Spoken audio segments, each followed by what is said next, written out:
নমস্কাৰ মৰমৰ ছাত্ৰ ছাত্ৰীসকল আজি এই ভিডিঅটোৰ জৰিয়তে আমি শংকৰদেৱ শিশু নিকেতনৰ অষ্টম শ্ৰেণীৰ গণিত বিষয়ৰ 6B অনুশীলনীটোৰ দ্বিতীয় পাৰ্টটো আলোচনা কৰিম অলৰেডি আমি প্ৰথম পাৰ্টটো আপলোড কৰা হৈ গৈছে তোমালোকে যদি এই ভিডিঅটো চোৱা নাই চাব পাৰিবা এতিয়া আমি দ্বিতীয় পাৰ্টটোৰ প্ৰথম কোৱেশ্চনটোলৈ আহিছো কোৱেশ্চন নম্বৰ 8 কোনবোৰ সত্য আৰু কোনবোৰ অসত্য উলিয়াব দিছিল আমাক First question to asile root over 9 into 25 root over 9 into 25 bujuri boli ko amar root over 9 mane hol amar ahibo 3 aru root over 5 mane hoboge 15 ami sorry root over 25 mane hol hobo 5 to eta 5 aru 3 multiply korle ami 15 pam aru root dal uthala ami janu je plus minus hobo godike amar etu hoboge সত্য eta question number 2 ki ase আমি জানো যে ভিতৰত যদি দুটা Azure হৈ থাকে pair হৈ থাকে আমি এটা বাহিৰলৈ ওলাই আনিব লাগে ইয়াত যেহেতু root 3 এটাই আছে গতিকে ইয়াত root 3 টো ইয়াত থাকি যাব লাগিছিল আৰু x স্কয়াৰ থকাৰ কাৰণে x আছে ঠিকে আছে কিন্তু ইয়াত root 3 থাকিব লাগিছিল গতিকে আমাৰ এটো অসত্য হ'ল এবাৰ আমি আহিছো কোৱেশ্চন নম্বৰ 3 লৈ কোৱেশ্চন নম্বৰ 3 টো আছিল এনে ধৰণৰ কোৱেশ্চন নম্বৰ 3 টো সত্য হৈছে কিয়নো root 3 square আছে 3 মানে এই ভিতৰত root over ভিতৰত 3 দুটা আছে গতিকে এটা 3 হৈ ওলাই আহিছে আৰু x ইয়াত দুটা থকাৰ কাৰণে আমাৰ এটা x হৈছে আৰু root ডাল অতৰাৰ কাৰণে আমি প্লাস মাইনাস দিব লাগিব এটো হ'ব আমাৰ সত্য কোৱেশ্চন নম্বৰ 4 টো মই আগতেও কৈছিলো যে root over 3 আৰু root over 5 দুইটা যদি প্লাস কৰো আমি একেলগে দুইটাক এডাল root over ৰ ভিতৰত লিখিবলৈ নোৱাৰো যদি ইয়াত যদি প্লাসৰ হলনি যদি মাল্টিপ্লাই থাকিল হয় তেতিয়া আমি ইয়াত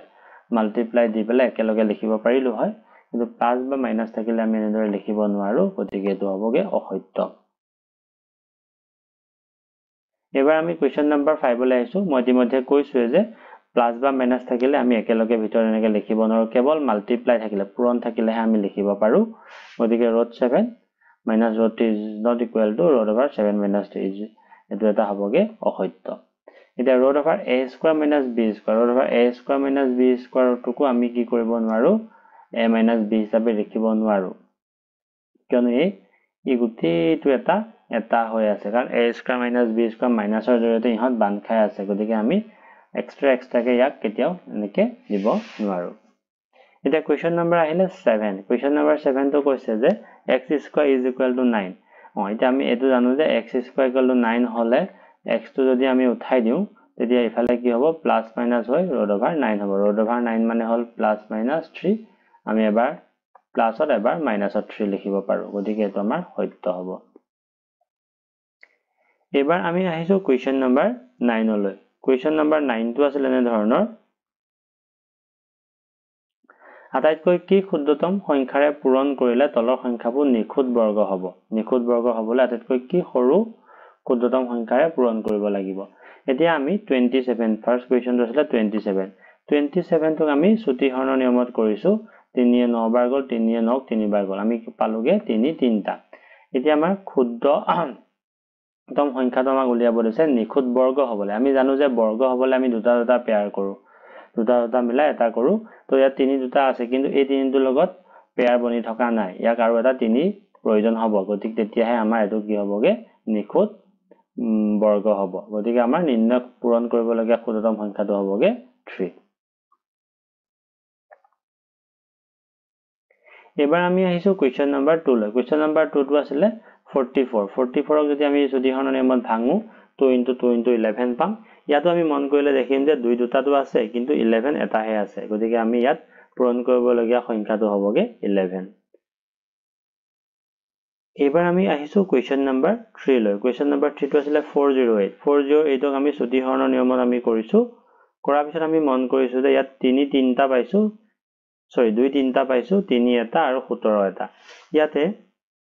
ইহত দুটা পেয়াৰ হৈ আছে 2 আৰু 2 দুটা পেয়াৰ হৈ আছে কিন্তু এই দুইটোৰ লগত পেয়াৰ বনিবলৈ আৰু এটা 2 নাই গতিকে 2 এটা দিব লাগিব এই 3 টোৰ লগতো পেয়াৰ বনিবলৈ আৰু এটা 3 নাই গতিকে 3 এটা দিব লাগিব আৰু 17 ৰ লগতো পেয়াৰ বনিবলৈ আৰু এটা 17 নাই গতিকে আমি এই তিনটা দিব লাগিব 2 into 3 into 17 হ'ব আমাৰ এনসাৰটো এবাৰ আমি আহিছো কোৱেশ্চন নম্বৰ 10 লৈ কোৱেশ্চন নম্বৰ 10 টো আছিল এনে ধৰণৰ তলৰ সংখ্যা কেইটাৰ ক্ষুদ্ৰতম গুণিতক উলিওৱা যাতে প্ৰত্যেককে একোটা নিখুঁত বৰ্গ হয় ক্ষুদ্ৰতম গুণিতকটো আমাক উলাব দিছে 32 32 টো আমি যেতিয়া ভাঙিম গম পাম যে 32 কেটা পাম আমি 4টা পাম আৰু এটা 2 এক্সট্ৰা মানে 2 5টা পাম আৰু এটা 2 ইয়াত 32 লগত মাল্টিপ্লাই যদি কৰো তেতিয়া আমাৰ পেয়াৰ বনি যাব 2 আৰু এটা হৈ গলে এটা পেয়াৰ বনিব গতিকে আমি 2 এটা 32 লগত মাল্টিপ্লাই কৰিব লাগিব আৰু মাল্টিপ্লাই কৰাৰ পিছত আমাৰ আনসাৰটো পামগে 64 এবাৰ আমি কোৱেশ্চন নম্বৰ 2 লৈ আহিছো 45 টো আমি জানোৱে যে 5 into 9 আৰু 3 into 3 দুটাটো তিনি দুটাৰ পেয়াৰ হৈ আছে কিন্তু 5 ৰ পেয়াৰ নাই আৰু এটা 5 আমি মাল্টিপ্লাই কৰিব লাগিব আমি 45 ৰ লগত 5 এটা মাল্টিপ্লাই যদি কৰি দিও 225 হ'ব তো এবাৰ আমি আহিছো কোৱেশ্চন নম্বৰ 3 লৈ কোৱেশ্চন নম্বৰ 3 টো আছিল 462 আমি যদি ভাঙো 2 আমি দুটা এটা পেয়াৰ পাম 3 এটা পেয়াৰ পাম আৰু 13 ৰ লগত পেয়াৰ বনাবলে আৰু এটা আমাক 13 দৰকাৰ হ'ব গতিকে এই 13 টোৰে 468 ৰ লগত মাল্টিপ্লাই কৰি আমি 6048 পাম এবাৰ আমি আহিছো কোৱেশ্চন নম্বৰ 4 লৈ কোৱেশ্চন নম্বৰ 4 টো আছিল 1584 ইয়াক আমি ছুটিহৰণ নিয়মত কৰোতে এটা পেয়াৰ পাইছো দুটা পেয়াৰ পাইছো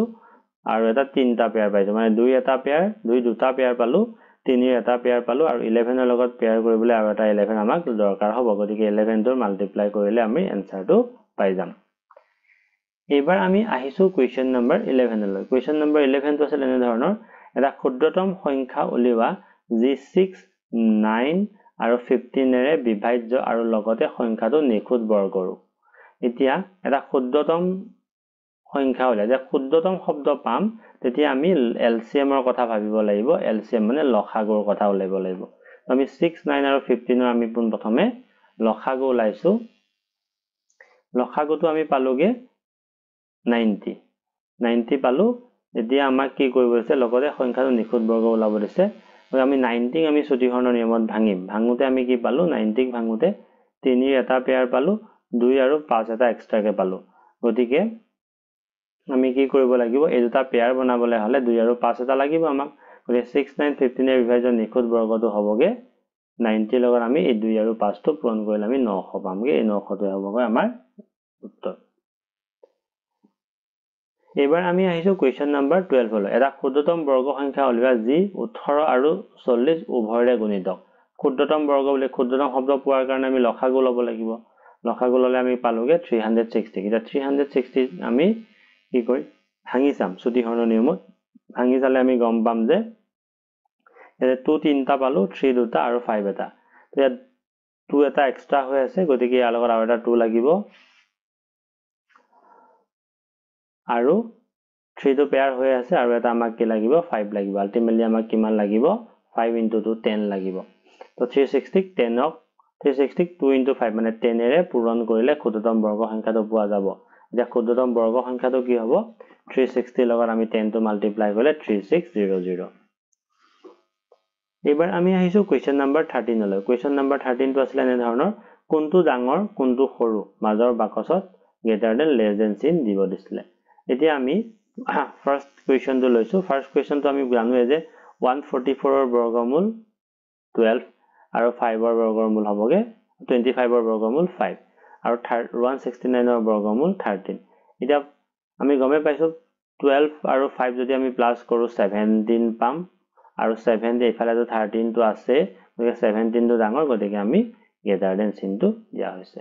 এবাৰ আমি কোৱেশ্চন নম্বৰ বি লৈ আহিছো কোৱেশ্চন নম্বৰ বি টো আমি মন কৰিম 625 ৰ যদি আমি বৰ্গমূল লও 25 পাম 121 ৰ বৰ্গমূল ললে আমি 11 পাম যেটা মাজত মাইনাস আছে গতিকে আমি মাইনাস কৰিম 25 ৰ পৰা 11 গলে আমি পামগে 14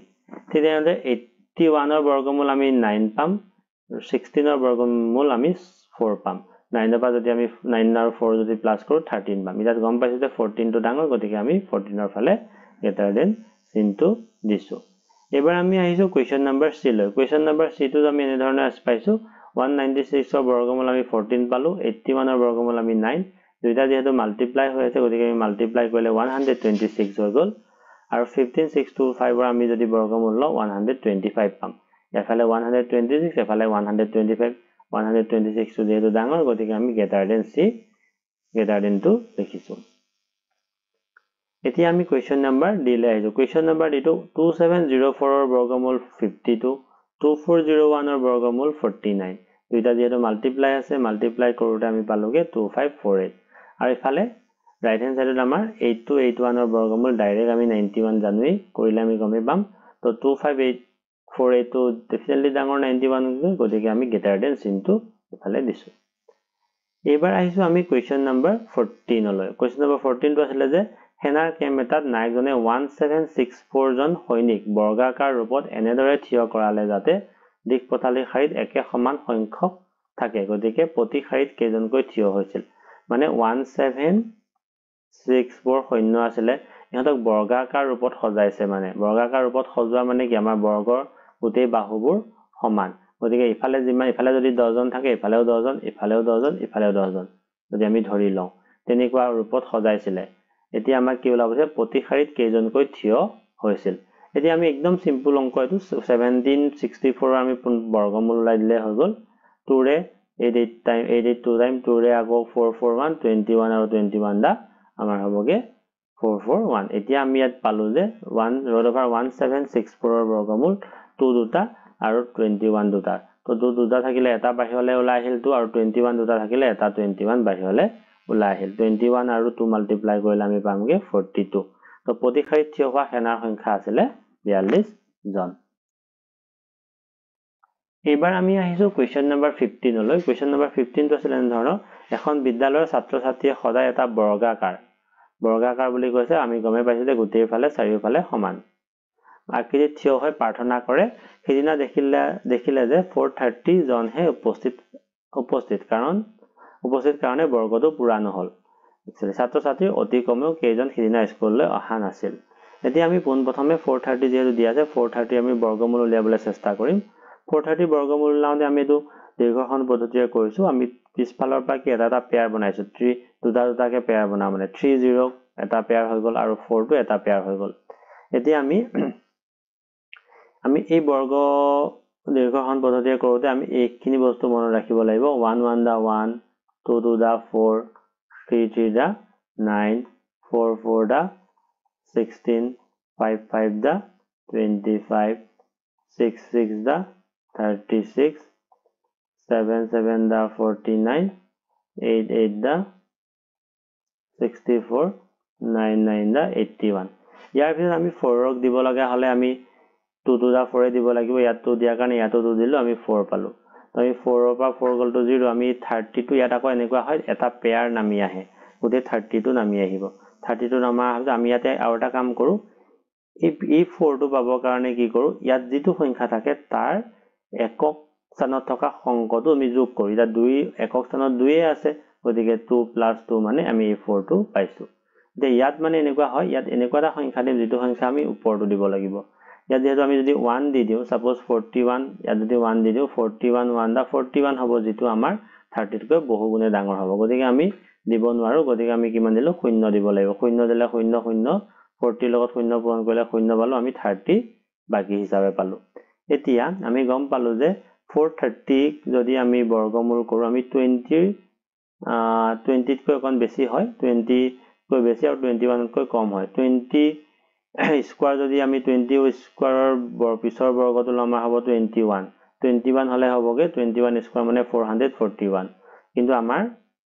ষ্টুডেন্ট আহিব লাগিছিল 441 তেতিয়া হয়তো আমাৰ বৰ্গটো পূৰ্ণ হল হয় কিন্তু আহিলে আমাৰ কিমান 430 জন হে গতিকে স্কুললৈ নহা ছাত্ৰ ছাত্ৰীৰ সংখ্যা হ'বগে 441 minus 430 is equal to 11 জন 11 জন আমাৰ হেনা স্কুললৈ অহা নাছিল যাৰ কাৰণে আমাৰ বৰ্গটো কমপ্লিট নহল এতিয়া আমি আহিছো কোৱেশ্চন নম্বৰ 16 লৈ কোৱেশ্চন নম্বৰ 16 টো আছিল এনে ধৰণৰ এখন গাঁও বানপানী ডুব যোৱাত চৰকাৰে সাহায্য দিলে ওকে যিমান মানুহ প্ৰতিজনকে সিমান টকাকৈ সাহায্য দিয়া গাঁওখনে মুঠতে 23716 টকা পালে গাঁৱত মুঠ মানুহ কিমান আছে এটো আমি কি কৰিম বৰ্গমূলে উলিয়াই দিম বৰ্গমূল উলিয়ালে আমি এনসাৰটো পাম যে বৰ্গমূল উলিয়াবলৈ আমি দীৰ্ঘখন পদ্ধতিৰে কৰিছো যে দীৰ্ঘখন পদ্ধতিটো এবাৰ মই এখিনতে কৰিও দিছো চাই লবা তোমালোকে কোন প্ৰথমতে আমি কি কৰিম 2 3 7 1 6 আমি লিখিলাম এত পেয়াৰ বনাই আহিম এটো এটা পেয়াৰ এটো এটা পেয়াৰ এটো এটা পেয়াৰ যে মই আগত লিখি দিয়াৰ দৰে আমি কি দিব পাৰিম ইয়াত 1 আছে 2 আছে গতিকে আমি 2 2 দা 2 দুগুণ 4 হৈ যাব যদি 2 দিও আৰু গতিকে আমি কি দিব লাগিব 1 দিব লাগিব এটা কথা মন কৰিবা তোমালোকে ইয়াত যে 1 পূৰণ 1 দিছা ইয়াত দুইটা সংখ্যা একে হ'ব লাগিব যদি 2 দিও আমি ইয়াত 2 দিব লাগিব 2 2 4 হল হয় 4 টো 2 তকৈ ডাঙৰ হৈ যাব আমাৰ 2 তকৈ সৰু বা সমান লাগিব যদি আমি 1 দিব লগা হল 1 1 দা ইয়াতে 1 হল 1 দিয়াৰ পিছত আমাৰ কি হ'ব 2 পা 1 গল 1 বাকি ৰল আৰু আমি ইয়াতে কি কৰিম মই কৈছিলো এই একটোৰ একক স্থানত থকা অংকটোৰ লগত আমি যোগ কৰিম একটোৰ একক স্থানত 1 আছে গতিকে একে একে ইয়াত হ'বগে 2 এই 2 ৰে একক না যায় গতিকে আমি কি কৰিম 37 টো নমাই আনিম 37 নমাই আনাৰ পিছত আমাৰ 20 ইয়াত এনেকুৱা এটা সংখ্যা দিব লাগিব যেটো সংখ্যা আমি ইয়াতো দিব লাগিব গতিকে আমি ইয়াত যদি এফালবা দি চাম 5 যদি আমি দিও 25 5 দা হ'বগে 125 যদি আমি 6 দিলো হয় বেছি হৈ গল হয় গতিকে 137 ৰ পৰা 125 যদি আমি মাইনাস কৰো আমি 12 পাম আৰু ইয়াতে কি হয় মই কৈছিলো যে 25 ৰ একক স্থানত থকা অংকটো ইয়াতে যোগ হয় 25 ৰ একক স্থানত 5 আছে গতিকে 25 ৰ লগত 5 যোগ কৰিলে আমাৰ ইয়াত হ'বগৈ 30 আৰু ইয়াতে আমি 12 পাইছো 12 টো যেহেতু নেযাব আমি 16 টো নমাই আনিম এটা পেয়াৰ এতিয়া আমি ইয়াত কি দিব লাগিব এনেকুৱা এটা সংখ্যা দিব লাগিব যেটো সংখ্যা দিলে ওপৰটো দিব লাগিব আমি 4 যদি দিও 12 16 পাম আমি 0 পাম এতিয়া বৰ্গমূল হ'বগে আমাৰ 154 যেনেকৈ আমি কৰিলো বৰ্গমূল হ'বগে 152 গতিকে গান মুঠ মানুহ আছিল 154 জন তো আজিৰ ভিডিওটোত আমি এই কোৱেশ্চনখিনি আলোচনা কৰিলো আশা কৰো তোমালোকে নিশ্চয় ভালকৈ বুজি পাইছা তোমালোকৰ ভিডিওটো চাই থকাৰ বাবে ধন্যবাদ আৰু চেনেলটো সাবস্ক্ৰাইব কৰি দিবা আৰু পাৰিলে ভিডিওবোৰ শ্বেয়াৰ কৰি দিবা ধন্যবাদ